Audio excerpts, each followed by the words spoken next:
Hi everyone, and welcome to Mankind versus Robots webinar, where we'll be discussing the human side of PropTech. I'm delighted to be moderating today's panel, which consists of two of my fellow board members of the United Kingdom PropTech Association, Dominic and Kristjan, and also the host of this webinar, HomeHero's very own CEO, Kenny.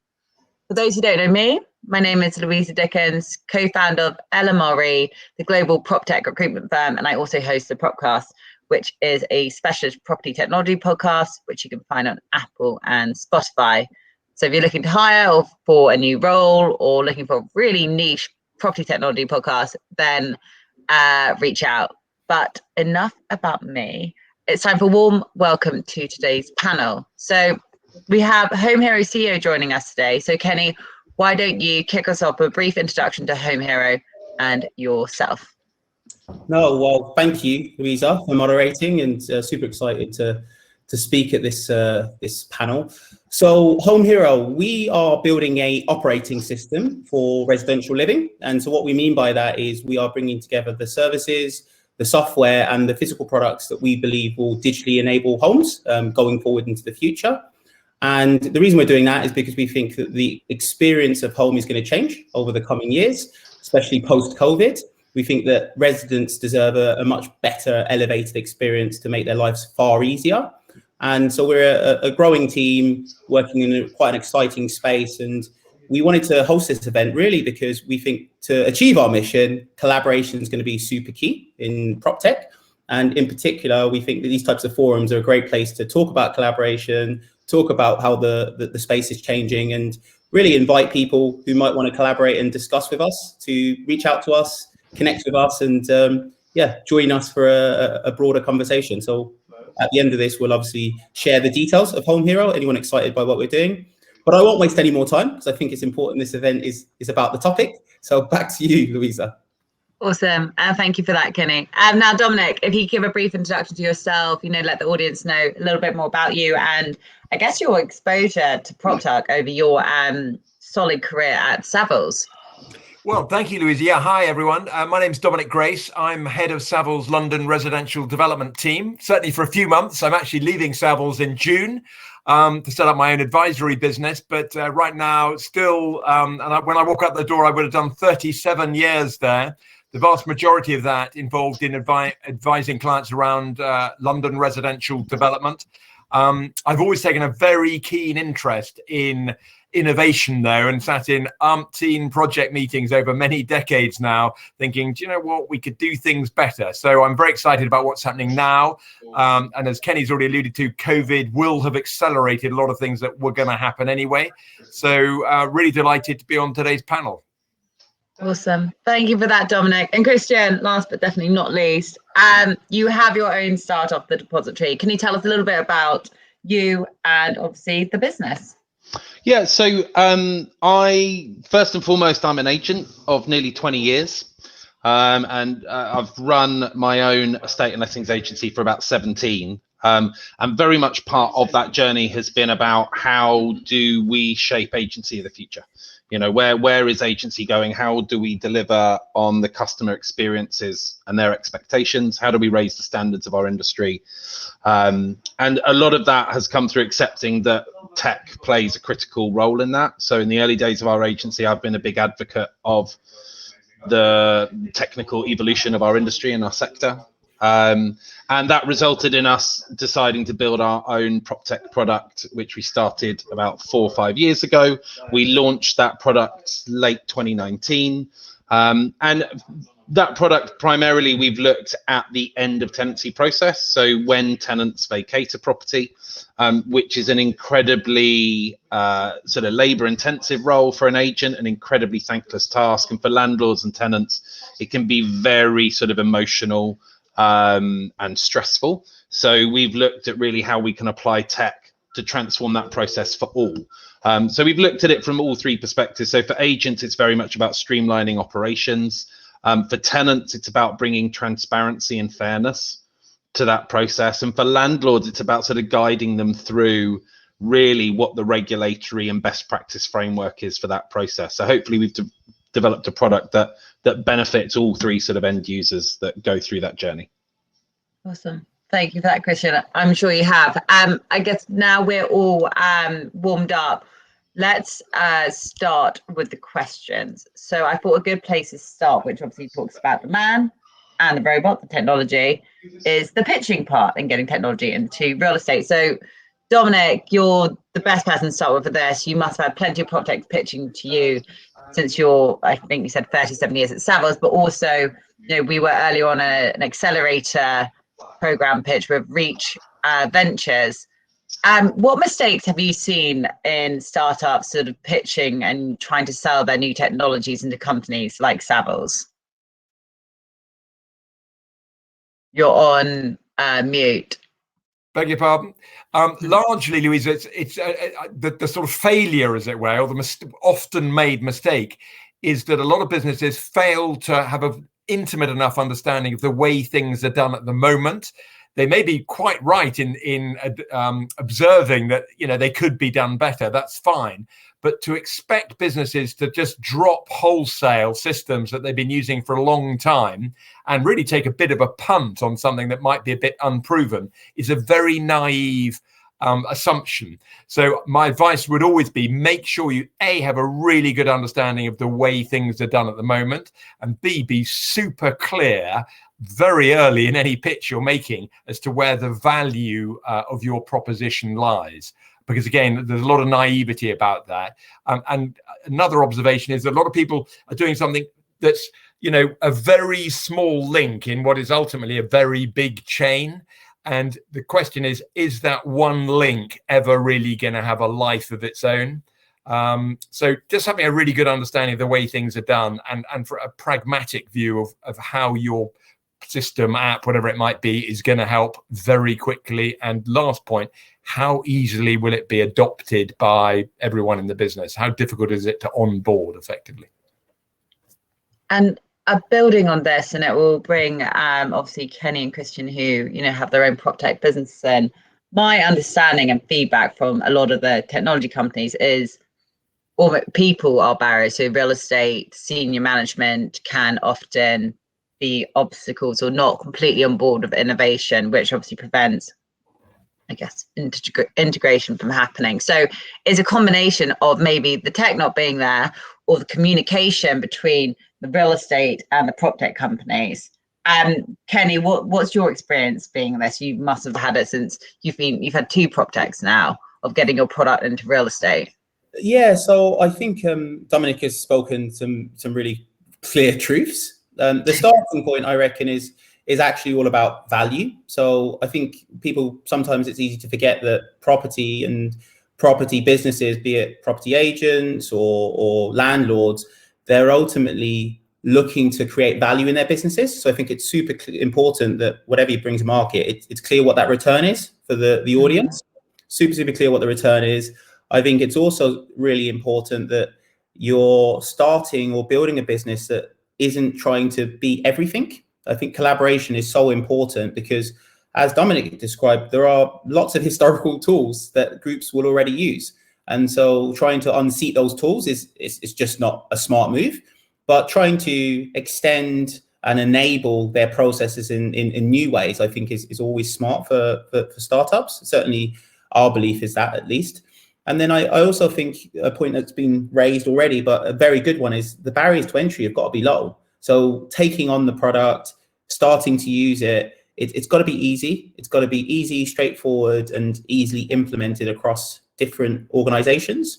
And finally, I think it's super important that, you don't have tech just for the sake of tech. I think we live in a time now where tech is just such an exciting buzzword that they're so excited by it, and they forget that, technology is just a tool.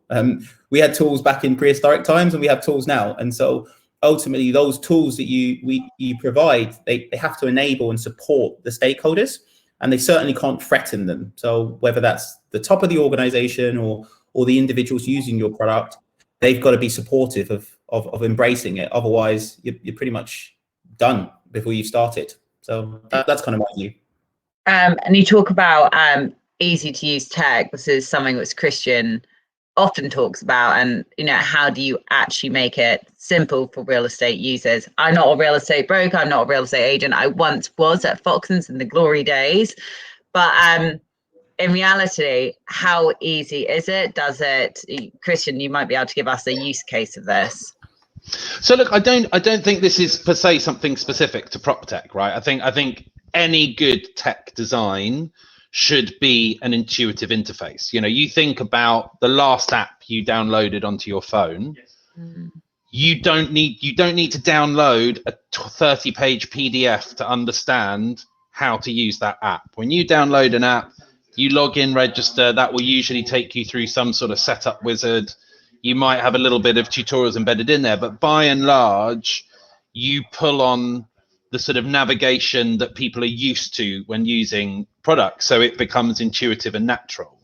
And that should be applied to any PropTech product. I think as a PropTech business, you've got a couple of things that you've really got to consider, and both in terms of you as a business and the agency you're selling into. So for you as a business, if you run a product that is really difficult to understand and learn how to use, you're going to have to spend a vast amount of time and money training your agents and users and going back and training them every time you do a change, every time they have staff changes. You're also going to have a massive support team, because they are constantly going to get stuck at areas, and again, they're not going to want to wade through a 20, 30, 50-page PDF document or submit a request to a support team and wait 2 days to get a reply. So for you as a PropTech business, investing in intuitive, easy to use software is going to save you massively on resources. And then really the same transfers into that agency. How easy is it for them to embed? How easy is it for their staff to use it, for them to train new members of staff? Really you want a product that you ideally train that company once, and then each time they have a member of staff change or a new member of team come in, they can easily bring that new member of staff onto that platform. And again, it just makes it intuitive, seamless. It becomes a core part of that company's DNA. And again, as a PropTech company, you're not being expected to provide what is ultimately a very expensive human resource to facilitate that. Does it, it was a question I was going to go on to a bit later, but I'm going to ask it now. Is it fully the property technologies company responsibility to, obviously you integrate it, you train, let's say Savills, let's use it as a use case, how to use the product, or is it also now down to a combined effort from the real estate world and the technology world? So Savills should start employing people to work with the startups and also embracing a culture of adoption, trying to get brokers, surveyors, agents, try and think more digitally and work out how can they maybe use this product better. So I think fundamentally it's a bit of both, right? I think it is a little bit of both, as Dominic talked about earlier, and it's something I've sort of shouted quite a lot about over the last sort of 5-6 years, is there's been a lot of products that have come out of a very singular experience, particularly in the lettings market. Oh, I had a terrible experience with this landlord or this managing agent or this letting agent, whatever it is. I'm going to build an app that transforms it. And usually that means, restricting the landlord, cutting the agent out the process, et cetera, et cetera. And it's all very much about a perception of why that problem happened and a very simplistic overview of, if we cut all those parties out, we get what we want. As Dominic alluded to, you have got to have a deep understanding, first of all, of the regulatory framework of the industry you're selling into. Your product has got to be compliant. That's first and foremost. Secondly, you have to have an understanding generally of agency operations. If you're going to set out and your ambition is to say every agent in the country does this wrong, I'm going to teach you how to do it right, good luck. Whereas if you turn around and go, guys, do you know what? I get why you do it this way, but if we just make this 20% change, you guys will see a double return, or you'll be able to cut your, staff resources in half, or whatever it is. Then you've got something transactional. But so it's on both. So PropTechs, whatever stage you're at, have someone involved in your business, be it a consultant, be it a founder, a stakeholder, whatever it is, but someone who understands in depth the market you're selling into. But also from the company side, and really this needs to come from the top down. I think small independents are good at this because you have, like myself and my agency, there's me and my founder. We can make decisions very quickly. So we can see a product, we can test it. And if we don't like it or it doesn't deliver 6 months, a year later, we can cut that out and move on. For the big businesses, there is a problem around a lack of strategy and structure as to their approach. I mean, I'm very happy to be proven wrong, but I think if you took the 10 biggest estate agents and asked all of them on a panel to set out in 2 to 3 sentences what their tech strategy is for the next 10 years within their residential operations, I'm going to say that most, if not all of those, would not be able to answer you. And therein lies the problem. And if you don't have that structure at the top, then you can't facilitate everything down, which determines how you survey the market, how you identify opportunities, how you partner with everything from early stage and startups to mature businesses, and how you go, and how you go through that journey with them. I know, one of the very common hurdles that a lot of medium and bigger agencies put in front of PropTechs is, are you integrated with our CRM? I know that when I say that, every PropTech listening to this, and probably every decision maker in an agency listening to this, is sort of half moaning, half eye rolling, half chuckling to themselves. Because the reality is, yes, integrated solutions into a CRM is obviously the gold standard everybody wants to. We don't have what's called an open API sort of network across all CRMs. So there isn't this ability for products to just plug and play and agents can use them.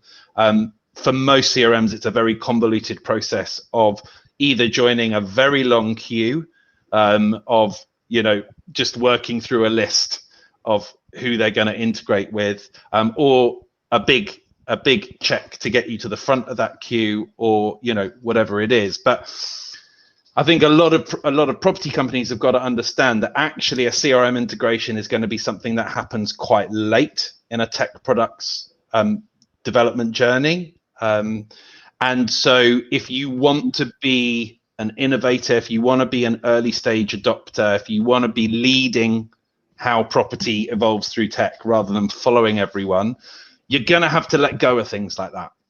You're going to have to understand that that is something that's going to happen 6 months, a year, 2 years, 4, 5 years down the line. If you're a big agent, you might be able to drive that decision. If you really love a product and you are a big player in the game, you've got a huge voice. So you're able to go back to your CRM and go, by the way, you are integrating with this product this year.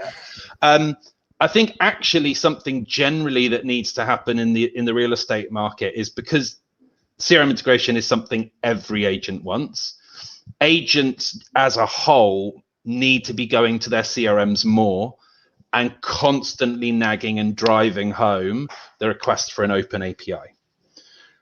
Because ultimately they are the CRM's clients, what they say goes, and that's what will drive that shift.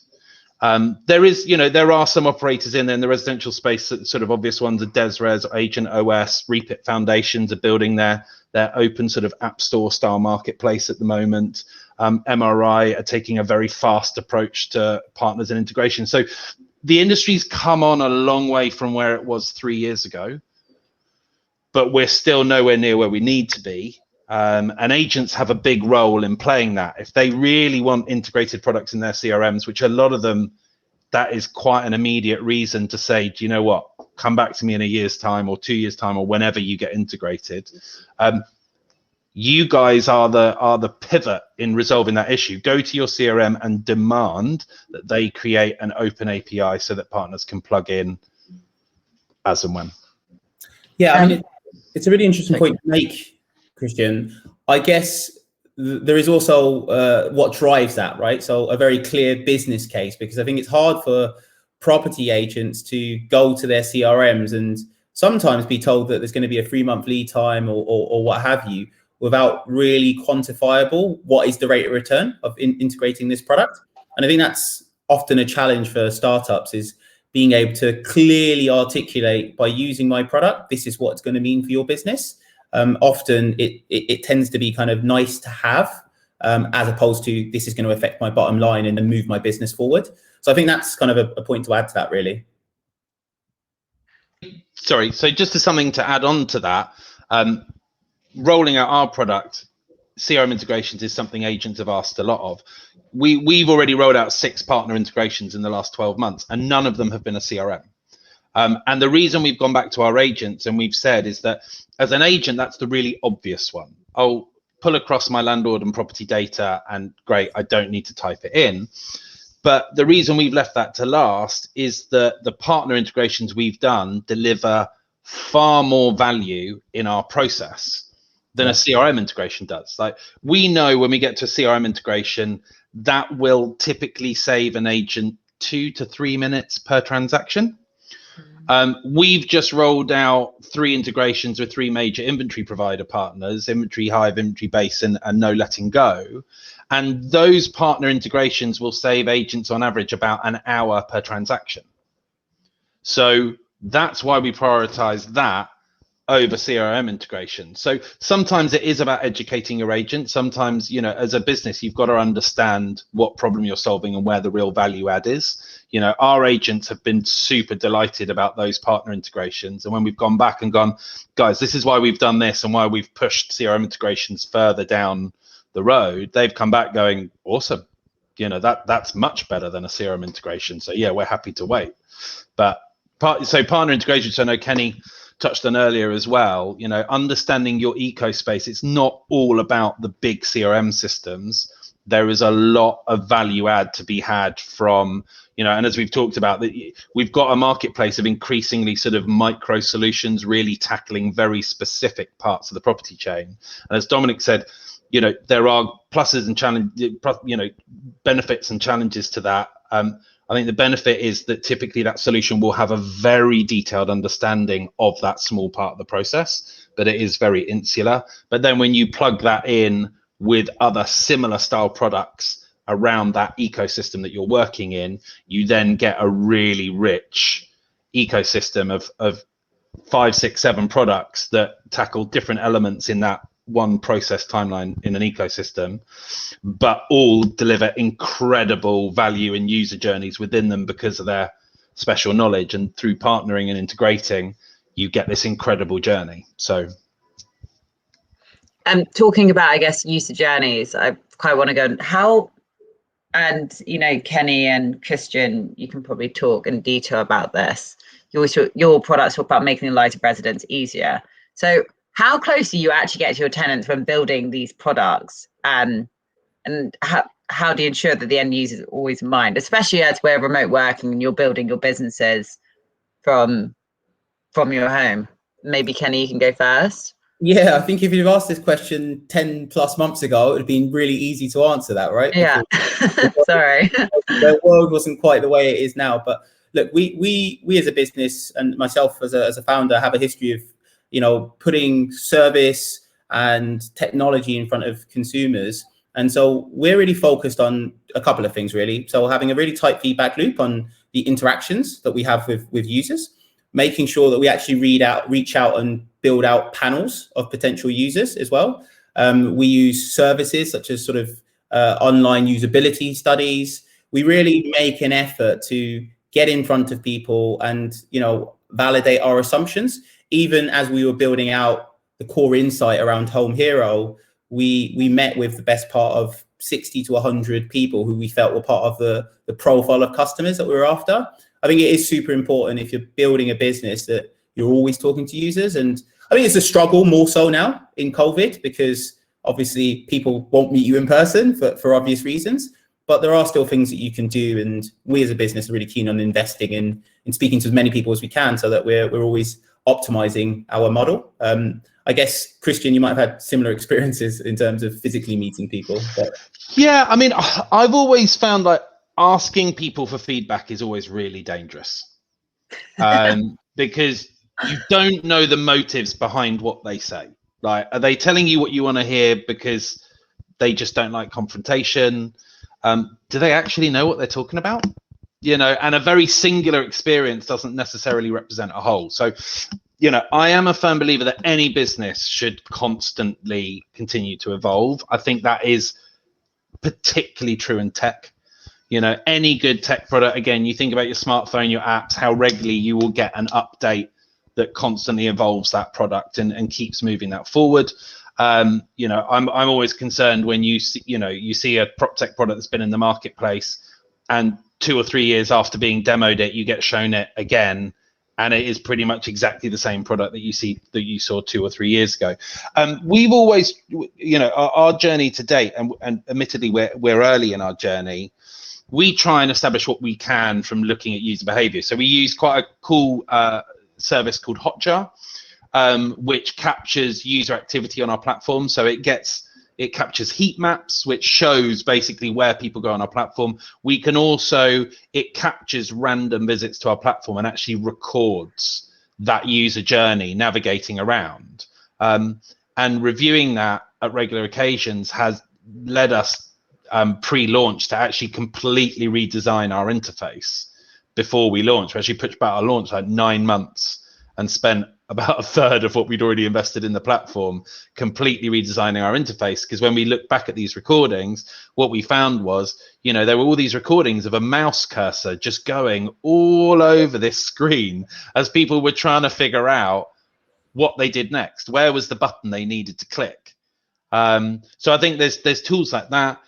We also look at any email that comes in from a user to an agent we're blind copied into, so we can see what that email is about, and then we will very quickly assess whether we see that as a perceived sort of usability issue, or if it's something relating to the agent. If it's something relating to the agent specifically, then of course it's nothing to do with us. But again, we look for patterns. So if we see in a week, 2 weeks, multiple landlords come back going, I'm not sure what I'm going to be doing now, or oh, I thought I'd already done this, or whatever, for me, that is red flagging that something isn't clear enough, something isn't obvious, and yeah, it's just not easy enough for the person to use, and that flags us looking at an issue. I mean, we've just literally yesterday flagged a major review of the core sort of function of our platform, which is proposing and negotiating deductions on a property when you vacate, you know. And we're looking at that because we started at a very, very evidence fact-based level, which is great, but we're starting to see tenancies now where, I mean, that's fine if you've got like 5 things deducted, but we're starting to see tenancies now where there's 30 or 40 proposed deductions, which is an overwhelming list for anyone to look at and to go through. So we're now sort of brainstorming, what does that navigation look like? What's navigation 2.0 in that journey? And how can we shrink that down? You know, we work in deductions in like 5 or 6 categories. So what we're looking at now is, can we take those 30 things and actually make it a maximum of those 5 or 6 category charges that you see? So you just see an overview, and then you can sort of expand at on a granular basis to get more data if you want it. But the reality is, you know, a tenant who's presented with 30 deductions, actually they don't fundamentally care about every single individual deduction. All they care about is that total amount. Right, my landlord wants 700 quid of my money. You know, they don't fundamentally care exactly what of that list of 30 they are or aren't liable for. All they want to know is what they can get that figure down to. And so we've started the journey on how we look at that, and that's something we won't look at probably doing anything with for at least 6 to 9 months. But we're starting that journey now. We're looking at it. We flagged it with our dev team, with the UX designers, you know, with our guys, just to look at that and start putting that apart. And I think you've got to constantly be doing that. How do you make it better? How do you make it more intuitive? Yeah, but I guess alongside with making real estate or agency or whatever vertical PropTech we're talking about, it's all about making it more efficient. And a lot I would say it's a concern of the real estate world. Even though you're making it efficient, are you cutting some jobs out? Are you cutting jobs out of agents? And I'd love to bring Dominic in, especially as Dominic hasn't spoken for about 10 minutes, which is crazy, about we've seen obviously job losses happen when, the fintech or the travel tech revolution. But what I've seen, even though traditional roles may go, there's other roles like account management, customer success, business development, a lot of these roles which you need industry knowledge, but also you need that human element, that emotional filtering, or just general understanding of the industry. Dominic, what's your thoughts on whether, and maybe it could be general sort of Savills agents' thoughts on whether jobs are being created or at risk? Well, happily, Savills, I can say, is in great shape, but that's not to say every agent is. In fact, we all know that's not the case. So there's some real laws of the jungle going on out there, but Savills as a business is in great shape. What you won't see Savills doing, which other firms, big firms, have said is, pretending perhaps that we're a tech business that happens to be in the real estate space. We're not. And it loops right back to the main question that this event is about, is that, wow, Savills aware of the importance of the human touch. So we're forever refining that bit of our service, whilst absolutely being very aware of what tech can be brought to bear to actually improve that human piece, rather than sort of push buyers or applicants or whatever away and them feeling that they're just doing everything on a phone or whatever. So, and look, there's plenty of evidence from so far the evolution of the online agents, that the problems, if you push the tech too hard, do you know what? You won't succeed. And for those who don't know, for example, Savills, to give you some idea of how front foot they've been in terms of investing in technology, are one of the main shareholders in Yopa, for example. Some people find that very surprising, that on the face of it, a very traditional agent, why have they invested their hard-earned cash into what might seem to be a competitor? Well, the answer is that because we are on the front foot and we're learning a lot from Yopa and two-way traffic, as it were. And I think everyone would agree that the success of online agency is going to be ensuring that you get the human bit right. And, look at what Vuber have brought to the party and stuff. It's all about bringing people to have that interface with let's face it, if you're talking about lettings and sales in residential, quite often it is an intimidating, stressful period for the prospective tenant, buyer, whatever.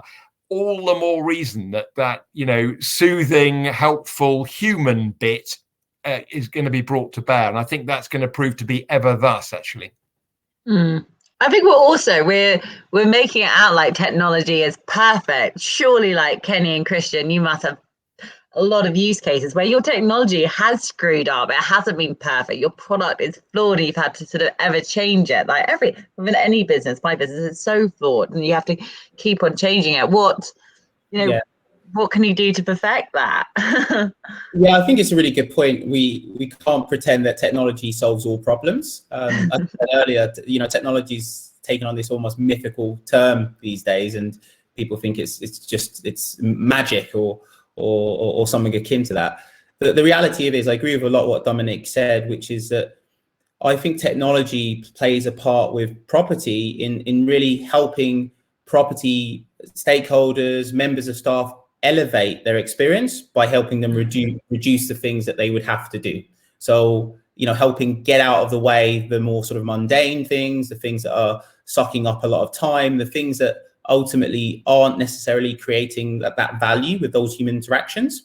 A good example of what we see is if you run a building or you run you're a landlord, you want to be able to communicate with your residents at key moments, right? You want to be able to highlight and build really positive relationships with them, all the way down to things like knowing what day, it's their birthday if you run a building in a high-end sort of build to rent. You don't want to be sitting there filling out forms and making admin sort of effort. You want to use technology to really get out of your own way so that you can elevate the experience. And I think Dominic might agree, but a firm like Savills, that really is what technology is going to do for them. It's going to extend them. It's going to give them leverage. And I reckon that's the case for most of property. We talked a lot about the large groups and how they might not have technology strategies. I suspect that most large groups know that they want to change. They know they want to be better and want to embrace technology. But ultimately, they are a people business first and foremost. And so the technology has got to help them be more of a people business, not actually replace the people. That's kind of my stance on it. So yeah, I'm working on, and I've seen it, especially since the last year, everyone says a lot of prop techs are talking about how it's pushed forward their adoption and sales rates of their product last year since the year of COVID. I've seen it from a recruitment angle, so I can actually firsthand say these big real estate investment funds, global agencies are now all coming to us to hire heads, data transformations, data scientists, innovation managers, and they actually finally have a budget and sign off to work out how on earth do we integrate, how on earth do we like digitally transform and keep up and service our tenants or whatever it could be. So things are happening, which is hopefully great for the prop tech industry. I would like to, we're coming probably to about the last 10 minutes of the webinar. So I thought we'd sort of open up the conversation a little bit more. And, you know, Dominic, during your years at Savills, years of pitches, whether they've been perfect, slightly flawed, you must have seen plenty of products out there, but also know what is needed in agency, in residential development. Is there a certain product out there you've caught your eye, or, you know, which are really sort of helping residents at the moment or in the development space? Well, the answer is there are a lot of products out there. And as Kristjan's alluded to, and it's the same in the whole sort of wider sort of web, as it were, of different platforms servicing different sectors, be it resi, sales, lettings, ongoing management, etc. That all that, you know, ecosystem, much used word appropriate to that. I mean, for example, a business that I'm already advising, independent of my Savills role, is Your Keys. Some of you will be familiar with that. Well, do you know what's impressed me about Your Keys is not just that the tech's really good and the amount of work that Riccardo Iannucci Dawson, the founder of that business, has put into making sure that the interface, picking up on what I said earlier, with the CRM platform, so it does talk to Repit, it does talk to Salesforce, it does talk to Coins, which is the system a lot of house builders use. He's done all that heavy lifting. He makes sure it has a good interface with the conveyances, case management systems, etc. But do you know what? The other thing, ironic again, considering what we're talking about, is that Riccardo himself is a super impressive guy. And you can just tell so, I mean, it's a boring thing to say, but it is so true. Lots of people might have a brilliant idea, a fantastic bit of tech, but if they themselves haven't got the business acumen and resilience and ability to pitch to the money that's going to back them, they're going to fail. So for me, if you like a prospective buyer of prop tech, I'm looking for not just the tech, but the quality of the people behind that tech. Yeah, I guess it's finding that balance, especially in two co-founders as well. That's feedback which I've heard a lot. But it's also for when you're hiring for your own team as well. People buy into, obviously, the product, but the vision which is created by the founders and how sort of credible they are and pure sort of leadership.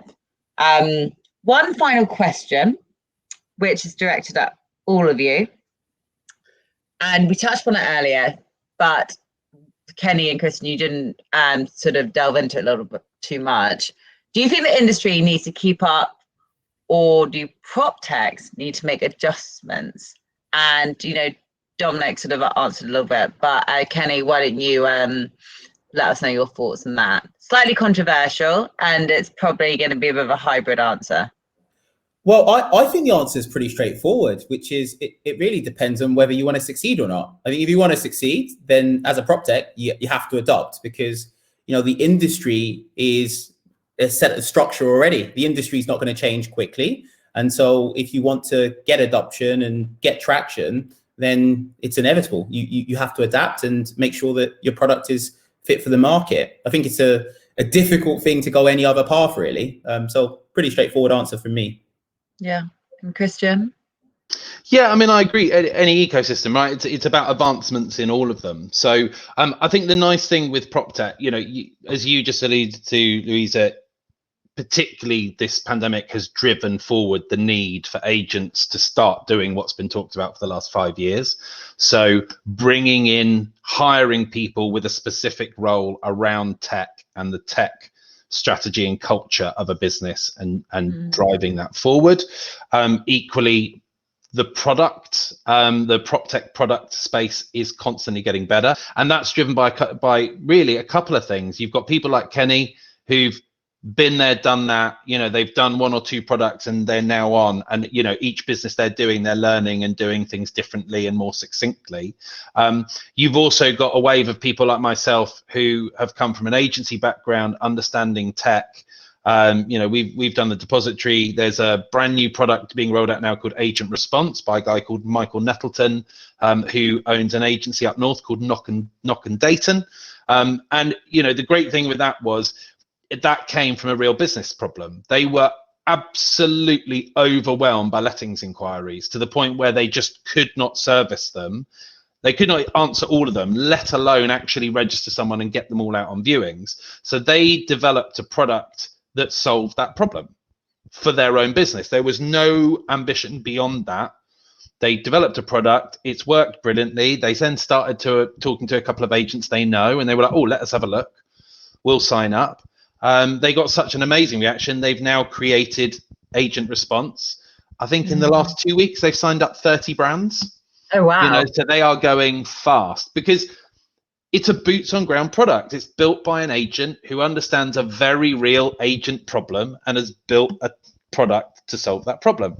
You've also got Kai Wheatley, the founder of Keaton's in London. He rolled out Area, I think, about 1.5 years, 2 years ago, and again fundamentally come from an agent experience running a good mid-size agency and understanding a real friction point in that business, reaching out to a couple of other agents and going, you have this too, right? And those agents going, yeah, absolutely. And Kai, like me, has gone off and built a product very specifically with a view of creating a business to sell to agents. But from that mindset of, I run a business, this is a problem, I've validated that problem as something other agents share, and I'm going to solve that from a point of knowledge and understanding. So the marketplace is maturing. And that means better products, better developed, better understanding of the things we've talked about, or operational style within businesses, regulatory framework, etc. So I think it should get better and better, right? The product should get better, and the agent's approach to tech should get better, which in turn sort of dials up the improvement. If you've got a 2 times better PropTech product and an agent with a twice as good approach to PropTech, whatever that means, in theory, you're sort of improving by 4 times, right? Rather than doubling. So I think, as a marketplace evolves, it gets better. I'm sure if we went back and looked at the very first apps we downloaded on our very first iPhone, we'd be like, awful. What the hell is that? And you look at the products you download now, whether it's something to help you shop or whether it's a computer game or whatever, and the stuff you download on your phone in a few seconds is incredible. And I think that's just the natural evolution. So I think it's a constantly improving space, and the leaders on both sides, real estate and tech, are the ones really driving that into an ever better, ever more exciting sort of space. Can I chip in here something as well? Because we chatted a lot about agents, and I guess a lot of the audience would have thought, right, well, we're really talking about sort of mainstream agency, the sort of B2C bit. Of course, one's got to be very conscious that, particularly with the whole build to rent market going on, that agents themselves are going to be disintermediated, disrupted, with big landlords targeting directly prospective tenants, or indeed big developers targeting directly prospective buyers.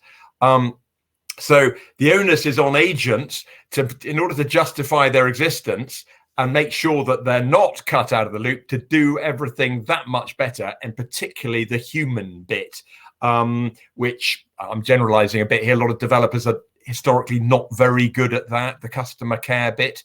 And for the big build-to-rent landlords to build their brands, which a lot of them have big aspirations to do, and for that brand to carry some sort of premium, perhaps, or loyalty, which means people stay there more, or their friends come and live in the building, whatever it might be, building that brand, as we all know, is all about the human stuff, not about the tech. So there's some, there's some interesting stuff going on out there beyond the pure lettings and secondhand sales agents piece. Is there anyone to add anything more to that as well, before we come to the end of the webinar? I think the only thing I would add to that is a massive misconception, actually, from people who come into this space from outside real estate. There's a huge misunderstanding about the structure of the business. So Dominic's just talked about build to rent.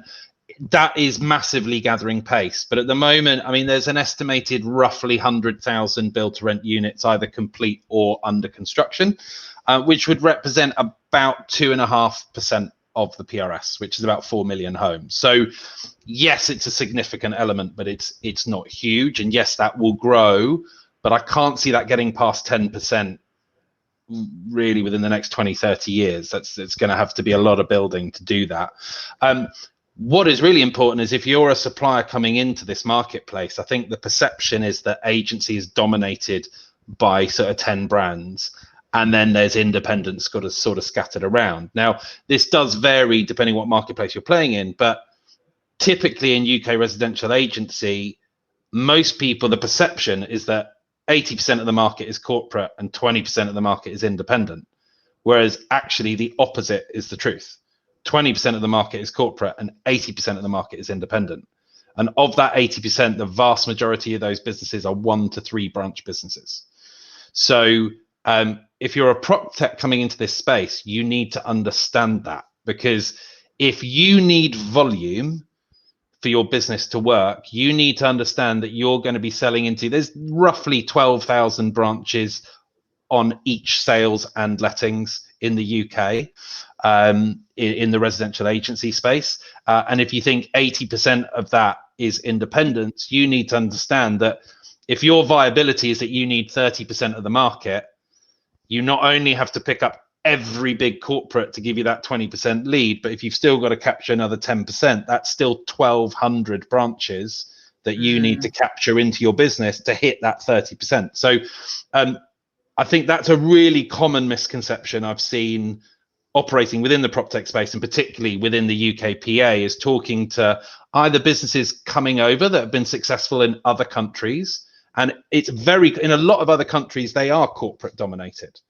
And a lot of them don't understand the completely opposite structure of the UK property market here. So I think a lot of businesses, whether they're coming from abroad or they're startups here, they don't have that in-depth understanding. And so you need to understand the complexities of selling into such a fragmented market. And as we've touched on here, the benefit of a product, we sell our product into everything from a single branch. I think the smallest client we've taken on so far has just 20 managed properties. That's our smallest. And we're currently in the process of talking to one of the 3 largest managing agents in the country. But those pitches are very, very different. What is going to work for a startup independent? I'm not going to be saying the same things to a nationwide corporate agent. The difference are the changes are very different. And we talked about earlier, does PropTech mean less bums on seats? Potentially, not in a single agency. The likelihood that a single branch with 3 to 6 staff is going to sign your product and then sack a member of staff is highly unlikely. If anything, they're just going to leverage that staff member, transition them into a different role, or get them to do something different. That said, you pitch a product into a corporate agency, and that is a very real consideration. We don't advocate staff reduction, but in the biggest of operations, we reckon that the teams that they have running this, we can reduce their workforce by about 25 to 30% with ease. And that gives an ROI, a very clear financial ROI on our product of about 600% ROI. But that we couldn't possibly pitch that to an independent single branch agency. It's a very different premise. So you can have one product, but you need to understand who you're selling into and what the benefit is to that business, because a single branch is not going to be the same as a corporate. Yeah, I think Kristjan's definitely right that, you know, property is not one massive market. It's lots of little markets and sort of subsectors and segments. I do think, though, sort of to end on a really positive note, one more positive thing about property, though, is that property groups in many ways are homogenous, right? If you're a property manager, whether you're a lettings manager of a one branch letting agency or, you know, 1,000 branches, your job is to serve landlords and it's to serve your residents. And so I do think that startups can build momentum on the fact that once they're in an industry and they're building credibility, then it can quickly become something that the industry sees as a must-have. And so I think that's a really positive note for anyone who is looking at sort of doing something in PropTech in the UK, that, you know, there are these inflection points. So it's always worth, you know, being ambitious and building a compelling business. So yeah, Kenny, thank you so much for letting us finish on a high. But sadly, we are coming to the end of the HomeHeroes webinar on the human side of PropTech. I'd like to say a big thank you to Nana, who you can't see her beautiful face, but she organised all of this. So thank you for that, and yeah, organising it. And thank you for the audience for turning up. If you want to contact any of our wonderful panel, I'm sure they'd love to hear from you. If you have any questions about their businesses, or speak to Dominic about, you know, his career at Savills, but also his new consultancy, or the UKPA or LMRE, just reach out to all of us. And I hope you all have a wonderful evening. Thank you, Louisa. Thanks a lot, guys. Have a good one. See you. Bye.